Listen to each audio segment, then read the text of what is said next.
মজার অভিজ্ঞতা নাই, সব কষ্টের অভিজ্ঞতা। সিনেমা দেখলে বুঝবেন কি কষ্টটা হয়েছে। কষ্টে জান শেষ। শীতের মধ্যে শ্যুট ছিল, আমি আর এজাজ পুরো ভিজে সারা রাত শ্যুট করছি। ওই আপনারা প্লিজ দেখেন, আপনারা কবে দেখতে চান বলেন, আমি একসাথে দেখবো আপনাদের সাথে শোটা। আমার কপালে এরকম টিমই জুটে যে আমার একাই মানে কাঁধে নিয়ে সিনেমা দৌড়াতে হয়।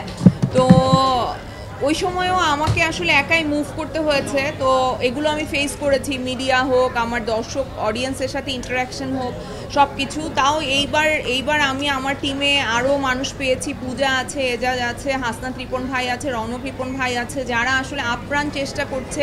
নতুন সেনোরা, গাইনোকোলজিক্যাল সোসাইটি দ্বারা স্বীকৃত নিরাপদ ও সুগন্ধিমুক্ত স্যানিটারি ন্যাপকিন সেনোরা। ভালো লাগছে আসলে। আমার রেহানা মারিয়াম নূর যখন রিলিজ হয় তখন ওইটা ইন্ডিভিজুয়াল সিনেমা রিলিজ হয়েছে, তো তখন তো আসলে এরকম উৎসব ব্যাপারটা ছিল না। এখন যেটা হয়েছে যে সবগুলো সিনেমা রিলিজ হচ্ছে, বসুন্ধরার এই জায়গাটা একেবারে মানে মনে হচ্ছে যে মানে সবার মিলন মেলা, সব আর্টিস্টরা আসছে, সাংবাদিকরা আসছে, ডিরেক্টর প্রডিউসাররা আসছে, দেখা হচ্ছে, আড্ডা হচ্ছে। এটা একটা একদমই নতুন এক্সপিরিয়েন্স আমার জন্য। আমাদেরটা প্রথম দিন আসলে আমরা খুবই আপসেট হয়ে যাই, কারণ আমাদের অডিয়েন্স সংখ্যা খুবই কম ছিল। তারপরের দিন বাড়তে শুরু করে এবং এখনও পর্যন্ত আমরা আসলে যে পরিমাণে অডিয়েন্স পাচ্ছি, আমরা এর চাইতে বেশি আসলে এক্সপেক্টও করি নাই।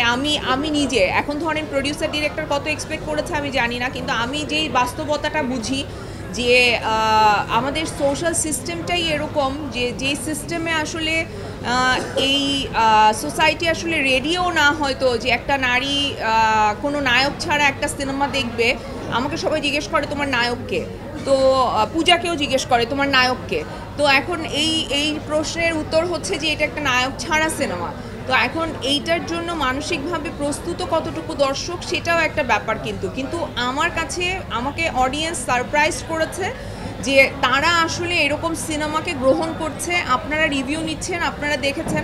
আমাদের টিম তো আসলে কোনো প্রমোশনের কাজেই নাই, সেইখানে আপনারা জানেন যে আমরা তো দর্শককে কোনো কিছু বলার সময়ও নাই, কারণ কেউ কানেক্টই করতে পারছি না আমরা একজন আরেকজনের সাথে।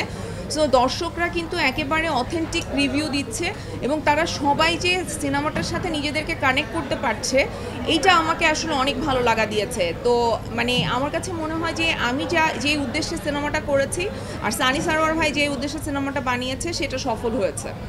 মজার অভিজ্ঞতা নাই, সব কষ্টের অভিজ্ঞতা। সিনেমা দেখলে বুঝবেন কি কষ্টটা হয়েছে।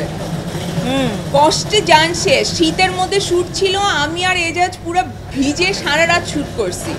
মানে সারা রাত আমরা ভেজা ছিলাম, নোংরা জায়গায়, মানে যে ফ্লোরে শোয়া।